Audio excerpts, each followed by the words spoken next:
आज लॉकडाउन के साथ साथ एक और विषय पे कई सारी चर्चाएं होती रहती हैं और वह है विश्व की गिरती हुई अर्थव्यवस्था। अमेरिका जैसे कई बड़े देशों की अर्थव्यवस्थाएं गिर रही हैं और उसका विकास दर नकारात्मक रूप में जा रहा है। भारत और चीन जैसे ही कुछ देश हैं जिसकी अर्थव्यवस्थाओं का विकास दर सकारात्मक दिख रहा है। पिछले कुछ समय में अमेरिका में कच्चे तेल की कीमत 0 से भी नीचे चली गई थी, लेकिन भारत जैसे देश में तेल की कीमत में कोई बदलाव नहीं हुआ और इसके पीछे भी कुछ कारण थे। खैर, जो भी हो, आज हमने पढ़ने के लिए जो सब्जेक्ट चुना है वो इकोनॉमी ही है। इसका महत्वपूर्ण कारण यह है कि आने वाली आगामी प्रतियोगिता परीक्षाओं में इकोनॉमी से कई सारे प्रश्न पूछे जाते हैं और उस कारण से हम आज थोड़ा सा इकोनॉमी का लगभग ABCD ही देखेंगे जो हम आपको पढ़ाने जा रहे हैं। ठीक है, चलिए। हमने लिखा इंडियन इकोनॉमी, जिसे हिंदी में भारतीय अर्थव्यवस्था कहा जाता है। तो अगर इंडियन इकोनॉमी नाम रखा गया है, हमने बोला है, तो सबसे पहले ये जानना जरूरी है कि इकोनॉमी कहते किसे हैं। हमने यहां लिखा है व्हाट इज इकोनॉमी।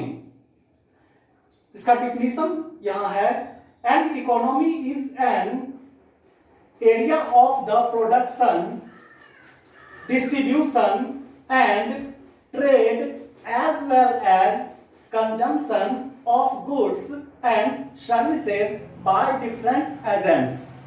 ठीक है, हिंदी में समझें। इकोनॉमी एक ऐसा क्षेत्र होता है जहां पे उत्पादन, वितरण और व्यापार के साथ साथ खपत भी किए जाते हैं। ठीक है, किए जाते हैं किस चीज का? तो सामान का और सेवाओं का। ठीक है, डिफरेंट एजेंट्स, कई अलग अलग एजेंट्स के साथ साथ, यही इसका परिभाषा है इकोनॉमी का, अर्थव्यवस्था का। ठीक है, अब ये इकोनॉमी लगभग कितने प्रकार के होते हैं? ठीक है, इसे हम 2 लेवल पे देखेंगे। पहला, there are 4 different types of economic system. There are 4 different types of economic system. Number 1, traditional economy. Number 2, market economy. Number 3, command economy, जिसे प्लांट इकोनॉमी भी बोला जाता है। और नंबर 4, मिक्स्ड इकोनॉमी। ठीक है, तो 4 प्रकार के इकोनॉमी होते हैं जो हमने आपको बताया। तो सबसे पहले आपके दिमाग में ये बातें आ रही होंगी कि भारत का इकोनॉमी किस प्रकार का है। तो Indian economy is a mixed economy. Bharat की अर्थव्यवस्था को मिश्रित अर्थव्यवस्था वाला देश कहा जाता है। The economy of India is, या कह सकते हैं the economy of India is a developing market economy. Bharat की जो अर्थव्यवस्था है वो विकासशील मार्केट की इकोनॉमी है। It is the world 5th largest economy, और यह जो है दुनिया का 5वां, वर्ल्ड 5th लार्जेस्ट इकोनॉमी है। सबसे बड़ा, दुनिया का 5वां सबसे बड़ा इकोनॉमी है। It is also the third largest economy bye purchasing power parity, यानी PPP। परचेजिंग मतलब खरीदने की क्षमता के आधार पर, समानता के, पैरिटी मतलब समानता होता है, समानता के आधार पर यह जो है विश्व का 3रा बड़ा इकोनॉमी है। ठीक है, समझ गए। अगला प्रश्न बनता है व्हाट इज नेशनल इनकम। अर्थव्यवस्था में सबसे पहले आपको यह समझना होगा कि नेशनल इनकम किसे कहा जाता है। What is national income? ठीक है, ध्यान से समझिए। National income means the value of goods and services produced by a country during a financial year. यानी कि नेशनल इनकम मीन्स राष्ट्रीय उत्पादन का मतलब है द वैल्यू ऑफ गुड्स सामानों का जो वैल्यू है, कीमत है, एंड सर्विसेज का, सेवाओं की जो कीमत है, उसको उसका जो प्रोडक्शन होता है, प्रोड्यूस्ड उत्पादन जो होता है बाय ए कंट्री, किसी देश के द्वारा, ड्यूरिंग ए फाइनेंशियल ईयर, और एक वित्तीय वर्ष में। अब ये वित्तीय वर्ष, फाइनेंशियल ईयर क्या होता है, ये सब चीज बाद में हम लोग धीरे धीरे देखेंगे, ठीक है।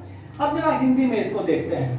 भारतीय अर्थव्यवस्था, भारतीय अर्थव्यवस्था कृषि पर आधारित अर्थव्यवस्था। आप याद रखिएगा, इंडियन जो इकोनॉमी है वो एग्रीकल्चर बेस्ड इकोनॉमी है, कृषि पर आधारित अर्थव्यवस्था है, यानी एग्रीकल्चर बेस्ड इकोनॉमी है।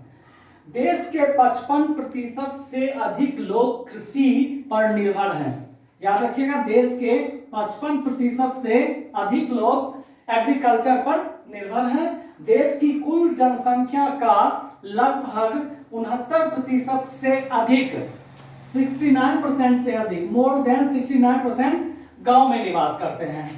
कहां रहते हैं? गांव में निवास करते हैं।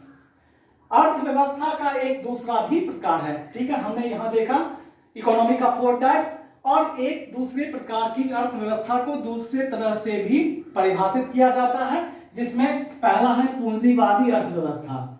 इसे कहते हैं कैपिटलिस्ट इकोनॉमी कहा जा सकता है। पूंजीवादी अर्थव्यवस्था, यहां उत्पादन के साधनों पर निजी लोगों का अधिकार होता है।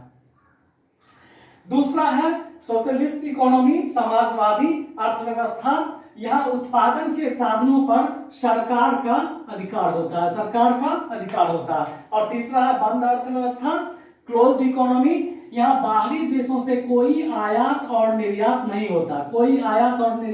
नहीं होता। अब चलिए थोड़ा सा फैक्ट देखते हैं। राष्ट्रीय आय का अनुमान। भारत में राष्ट्रीय आय का प्रथम अनुमान दादा भाई नौरोजी ने 1868 के लिए, वर्ष 1868 के लिए लगाया था।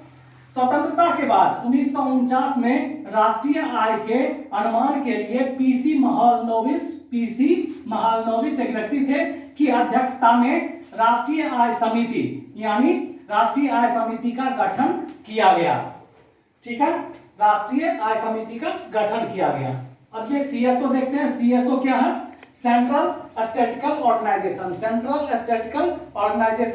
भारत सरकार द्वारा 1951 में स्थापित एक संस्था है। वर्तमान में राष्ट्रीय आय का